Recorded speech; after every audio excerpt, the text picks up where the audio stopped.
네, 반갑습니다. 조코피TV 조현일입니다. 보통 드래프트 이야기는 비시즌에 많이 나오죠. 그런데 제가 좀 찾아보다가 이 6년의 저주라는 게 있더라고요.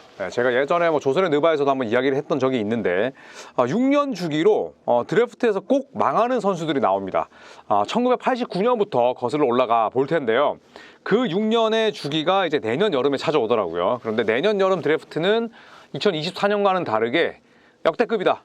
굉장히 깊이가 두껍다. 깊이가 깊다. 이런 이야기들이 나왔었는데 얼마나 6년마다 문제가 있었는지 1989년부터 한번 거슬러 올라가 보도록 하겠습니다. 자, 일단 1989년 NBA 드래프트 1라운드 1순위는 바로 퍼비스 앨리슨이라는 선수였습니다. 저도 이제 이 선수의 전성기 끝자락부터 경기를 봤었는데 이 선수는 1순위가 고작 474경기를 뛰었어요.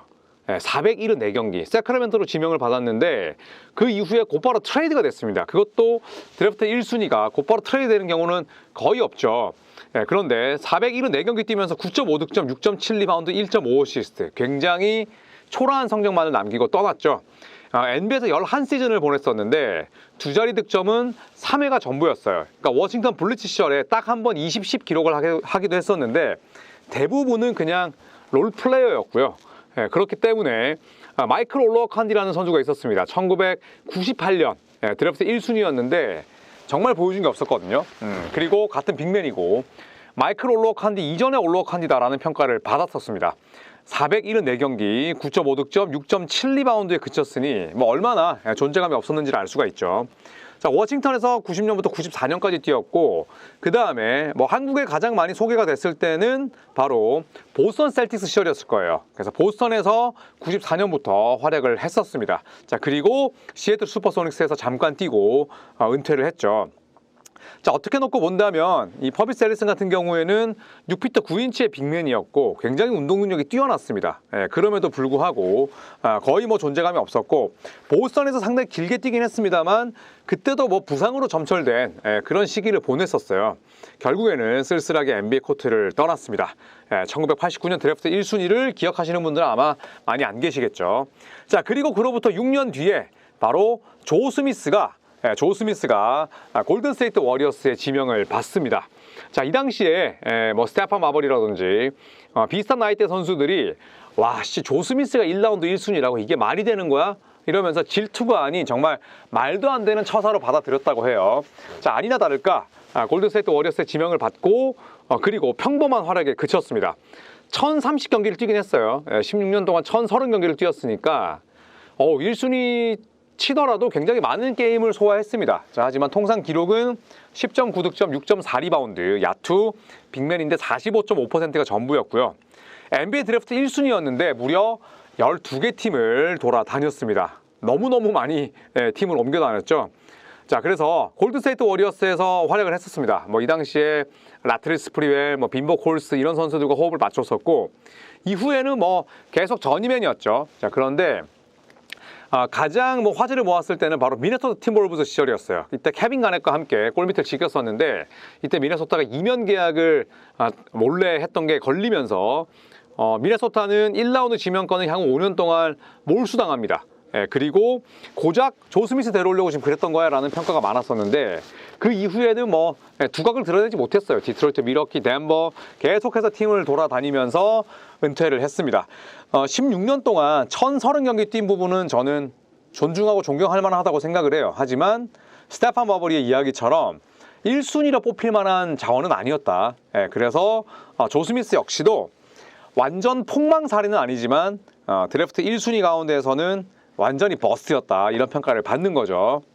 자, 그리고 그로부터 6년 뒤에 또 다른 빅맨 버스트가 나옵니다. 바로 콰미 브라운입니다. 콰미 브라운은 2001년 NBA 드래프트 1라운드 1순위로 워싱턴 위저즈의 지명을 받았었는데 이때가 토니 파커, 파우 가솔 등등이 뽑혔었어요. 로스의 깊이 자체가 그렇게 두껍진 않았습니다. 그런데 단 한 번도 기대치를 충족시킨 적이 없어요. 그러면서 21세기 최악의 1순위 지명자로 평가를 받는데 콰미 브라운이 이렇게 못했던 부분이 더욱더 도드라졌던 이유는 마이클 조던과도 함께 뛰었고요. 워싱턴 위저즈에서. 그리고 LA 레이커스 이적을 해서 코비 브라이언트와도 호흡을 맞췄었습니다. 그런데 그럴 때마다 거의 갈굼을 엄청나게 당했었죠. 특히 마이클 조던은 플로어 위에서도 동료에게 엄청나게 일가라고 뭐라고 하는 것으로 유명했었는데 거기에서 콰미 브라운은 더욱더 위축이 됐었죠. 그리고 하필 이적했던 팀이 또 LA 레이커스라는 대도시였고 그 당시에 코비 브라이언트가 최전성기였습니다. 그러다 보니까 본인의 꿈을 기량을 펼치지 못했죠. 그렇다고 해서 콰미 브라운이 엄청나게 노력을 했거나 아니면 경기나 연습에 임하는 태도가 좋았던 선수는 아니었어요. 자, 이후에 멤피스, 디트로이트, 샬럿, 골스, 필리 이렇게 거치면서 쓸쓸하게 은퇴했습니다. 607경기를 뛰면서 6.6득점, 5.5 리바운드, 야투 49.2%. 정말 별 볼 일이 없었죠. 퍼비스 앨리슨이나 혹은 또 나중에 소개할 그런 선수들과도 별 차이가 없었습니다. 자, 그만큼 콰미 브라운은 실패한 프로젝트형 유망주였고요. 그리고 콰미 브라운의 커리어에서 가장 남는 건 마이클 조던, 코비 브라이언트와 함께 뛰어봤다는 것, 이 정도가 아닐까 생각합니다. 자, 그로부터 6년 뒤인 2007년에 모두가 아시다시피 그렉 오든이 NBA 드래프트 1라운드 1순위로 포틀랜드 트레일 블레이저스의 지명을 받습니다. 이 당시에 엄청나게 기대를 모았었죠. 왜냐하면 이 친구가 오하이오 주립대를 나왔는데 왼손으로 한 손으로 대학 무대를 부셨어요. 반대쪽 손이 다치는 바람에 마이크 콘니와 함께 엄청나게 좋은 이런 활약을 펼치면서 1라운드 1순위로 지명을 받았었는데 그야말로 최고의 유망주였고 전국적으로 주목을 받는 선수였어요. 자, 하지만 너무 부상이 많았습니다. 하체 쪽에 계속 부상 입었어요. 그 당시에 포틀랜드 의료진들도 엉망이었지만 이 그렉 오든도 굉장히 선천적으로 또 몸 상태가 좋지 못했고 그리고 경기 도중에 부상도 입었었습니다. 저도 그렉 오든의 경기를 중계는 했었는데 진짜 이 당시에는 그렉 오든이 엄청난 하이프를 받았었거든요. 그런데 결국 잦은 부상으로 인해서 고작 105경기에 그치면서 쓸쓸하게 은퇴했습니다. 출전 경기 수가 너무 적어서 더 안타까운 케이스죠. 그러니까 좀 뛰어보고 나서 얘는 진짜 버스트야, 얘는 완전히 그냥 과대평가 받은 선수야 라는 평가를 내릴 수 있는 기회조차 없었죠. 105경기니까 8득점, 6.2 리바운드, 그리고 0.5 어시스트. 포틀랜드에서 뛰면서 사실상 은퇴 판정을 받았었고요. 이후에 마이애미에서 잠깐 활약을 합니다. 르브론 제임스, 드웨인 웨이드와 함께 뛰었죠. 결국에는 시즌 아웃 됐던 횟수가 0708, 그 다음에 1011, 1112, 1213 4번이었어요. 그러니까 제대로 무언가를 뛸 수 있는, 뛸 만한 그런 시간조차 벌지 못했다는 거죠. 그만큼 이제 그렉 오든이 많은 관심을 모았지만 뛴 경기 수가 너무 적다 보니까 어쩔 수 없죠. 드래프트 1순위 가운데 가장 실패한 사례 가운데 하나로 지금도 꼽히고 있습니다. 자, 그로부터 놀랍게도 또 6년 뒤 앤서니 베넷이라는 정말 희대의 버스트가 클리블랜드 캐벌리어스의 지명을 받습니다. 전체 1순위로 뽑힌 역대 최초의 캐나다 국적의 선수라는 역사를 썼습니다만 그게 전부였어요. 드래프트 미지명, 언드래프티 선수와 별반 다를 것 없는 기량으로 일관했습니다. 고작 151경기를 뛰고 퇴출당했어요. 그러니까 그렉 오든은 아마 다치지 않았더라면 그래도 400~500경기는 채웠을 겁니다. 그런데 앤서니 베넷은 다치지도 않았는데 건강하게 뛰는 것 자체가 팀의 민폐여서 결국에는 클리블랜드에서 1년 뛰고 미네소타 뛰고 토론토 브루클린 거쳐서 해외 리그에서 뛰고 있죠. 151경기 뛰고 퇴출당했었는데 기록 보시면 4.4득점에 3.1 리바운드입니다. 그리고 빅맨이 야투가 39.2%. 그러니까 클리블랜드가 얼마나 뻘짓을 했는지를 알 수가 있는 거죠. 자, 물론 2013년 드래프트가 풀이 아주 적긴 했어요. 그렇다고 하더라도 과연 어떤 점 때문에 꽂혀서 앤서니 베넷을 영입했는지는 여전히 의문입니다. 앤서니 베넷이 이렇게 지명을 받았을 때 전미에서 어떤 표현을 썼냐면 제2의 레리 존슨이 나타났다. 1990년대를 아주 휩쓸었던 그런 파워포워드였는데 근데 그 친구도 부상 때문에 결국은 크지 못했거든요. 제2의 레리 존슨을 나타났다라고 평가를 했었습니다만 막상 뚜껑을 열고 보니까 이거는 거의 언드래프티로 계약해도 뛸 수 없다라는 평가를 받았었어요. 자, 기록에도 나오듯이 역대 드래프트 1순위 가운데 정말 최악의 악이었습니다. 앤서니 베넷 상당히 안타까운 케이스였죠. 자, 그리고 6년 뒤에 또 거짓말처럼 자이언 윌리엄슨을 뉴올리언스가 지명합니다. 자, 물론 190경기 뛰면서 24.6득점, 6.6 리바운드, 4.2 어시스트를 기록하고 있는 선수에게 최악의 1순위다. 그 다음에 6년마다 나타나는 저주가 또 한 번 뉴올리언스나 자이언을 뒤덮었다라고 할 수는 없어요. 자, 하지만 자이언의 가장 큰 문제는 본인이 농구 선수로서의 삶을 영위해갈 만한 의지가 없다는 거죠. 자, 2019년 NBA 드래프트 1라운드 1순위로 지명을 받았고요. 자, 하지만 2019년 이후에 고작 190경기 출전이 전부입니다. 나오면 잘하죠. 기록 보시면. 그런데 출전 자체가 어려운 대표적인 케이스예요. 나오면 잘하는데 잘하면 뭐해? 나오지를 못하는데. 멘탈 플러스 경기 및 연습에 임하는 태도 자체도 최악이고요.